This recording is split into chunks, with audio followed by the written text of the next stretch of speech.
Gujarat express में आपका स्वागत है। सबसे पहले बात करते हैं गुजरात के पाटन में चुनाव पर्यवेक्षक बन के गए सुरेंद्र कुमार के, और वहां के जिला विकास अधिकारी विवादों में फंस गए हैं। एनडीटीवी की टीम ने उन्हें सरकारी गाड़ी में सैर सपाटा करते हुए पकड़ा, जो कि आचार संहिता के खिलाफ है। डीडीओ रविशंकर प्रसाद चुनाव पर्यवेक्षक को पटोला साड़ी खरीदवाने के लिए ले गए थे। चुनाव आयोग ने राज्य के अधिकारियों को साफ निर्देश दे रखा है कि वे चुनाव के काम के अलावा किसी और काम के लिए पर्यवेक्षकों के साथ ना जाएं। साथ ही सैर सपाटे के लिए सरकारी गाड़ी के इस्तेमाल पर पूरी तरह से मनाही है। दरअसल राज्य सरकार के अधिकारी इसलिए ऐसा करते हैं कि जो पर्यवेक्षक हैं वो गलत सलत रिपोर्ट जो है वो चुनाव आयोग को ना भेजें। आप ये तस्वीरें देख सकते हैं, ये गाड़ी खड़ी है वहाँ पे, ये आप देख सकते हैं। यहाँ पे डीडीओ साहब की गाड़ी है, पर्यवेक्षक की गाड़ी भी इसके साथ ही है। दिल्ली से नहीं, हमारी फोटो मत लो भाई। कैसे आप एक सरकारी व्हीकल को साइट सीइंग के लिए यूज कर रहे हैं? मेरा ये क्वेश्चन है, आप इसका जवाब दीजिए। नहीं, मेरा सवाल है सर, कोई जवाब देना जरूरी है?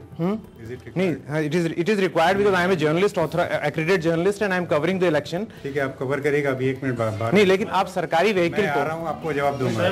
मैं आपको जवाब दूंगा। नहीं, इसका इतना कॉम्प्रिहेंसिव सिंपल क्वेश्चन है सर। मुझे मेरे को अपने काम करने दीजिए, मैं जो करने आया हूँ मुझे कर लेने दीजिए। आप बाद में आके मेरा जवाब लीजिएगा। You go and ask election commission will reply there. No, election commission has given guidelines. I am asking you the question. No, how can you use a vehicle which is a government vehicle for this sightseeing? For an observer, you are an observer? I am not supposed to give you any kind of answer. Okay, you are not supposed to give the answer. Okay, so can I say this to election commission that your officers are not supposed to? You are not working under election commission. Is election? नहीं, आचार संहिता इसमें नहीं लागू है। I don't want to reply anything to NDTV.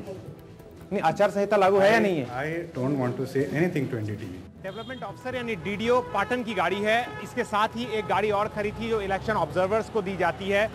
ये दोनों ही गाड़ियों में इलेक्शन ऑब्जर्वर भी और डीडीओ भी यहाँ पटोला साड़ियों की कारीगरी देखने आए थे।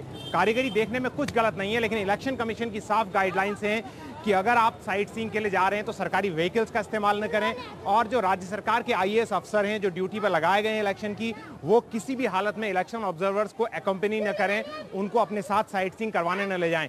ये इसलिए है क्योंकि जो चुनाव आचार संहिता के तहत किसी भी तरह ऑब्जर्वर्स को बायस करने की कोशिश न की जाए। ऑब्जर्वर एक इंडिपेंडेंट, जिसे आईज एंड ईयर्स कहते हैं, आंख और कान है चुनाव आयोग के, उनसे ये उम्मीद की जाती है कि वो राज्य सरकार जिस तरह से चुनाव आयोग राज्य में हो रहे हैं, चुनाव हो रहे हैं, उनकी इंडिपेंडेंट रिपोर्ट जो है वो चुनाव आयोग को दे। लेकिन अगर इलेक्शन ऑब्जर्वर्स को इस तरह से साइट सीइंग कराई जाएगी या उनको सैर सपाटे के लिए ले जाया जाएगा, तो उससे ये असर कहीं मैसेज जाता है कि इलेक्शन ऑब्जर्वर्स इंडिपेंडेंट नहीं रह सकते, वो बायस हो सकते हैं। हमने जानने की कोशिश की डीडीओ साहब से भी और इलेक्शन ऑब्जर्वर से ही, दोनों ने ही हमसे बात करने से मना किया। उन्होंने कहा कि हमको जवाब नहीं दे सकते। हमने जब उनसे पूछा कि इलेक्शन गाइडलाइंस हैं इलेक्शन कमीशन की, तो उस पर भी उन्होंने कहा कि हम इस पर कोई जवाब आपको देना नहीं चाहते।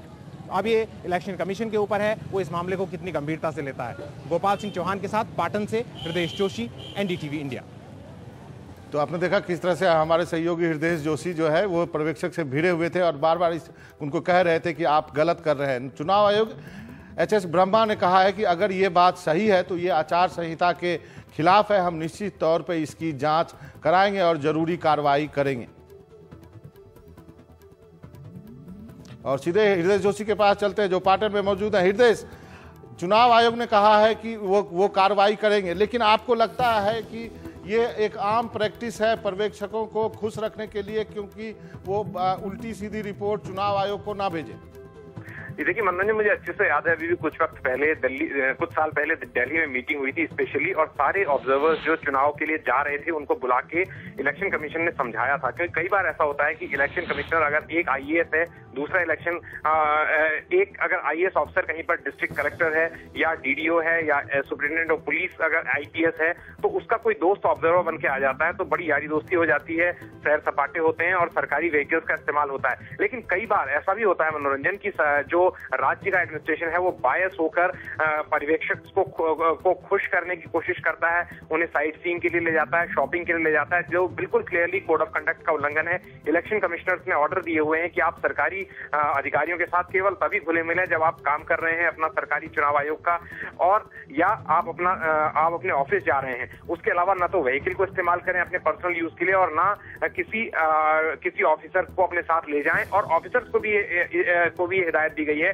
कि वो किसी भी पर्यवेक्षक को अकम्पनी न करें अगर वो सरकारी काम नहीं कर रहा है, चुनाव का काम नहीं कर रहा है। तो यहाँ पर साफ तौर पर हमें देखने को मिला। लेकिन जब हमने मायूस करने वाली बात थी, जब हमने उनसे सवाल पूछे तो उन्होंने कहा कि हम आपको अकाउंटेबल नहीं है।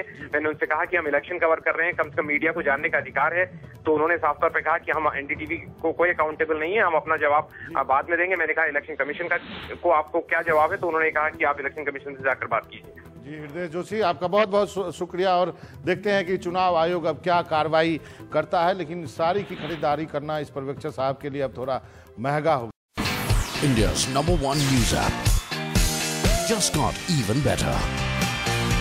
Download NDTV's new app, fully optimized for retina display, full screen view, faster response time, and Sudoku. NDTV's new iPad app. Download now.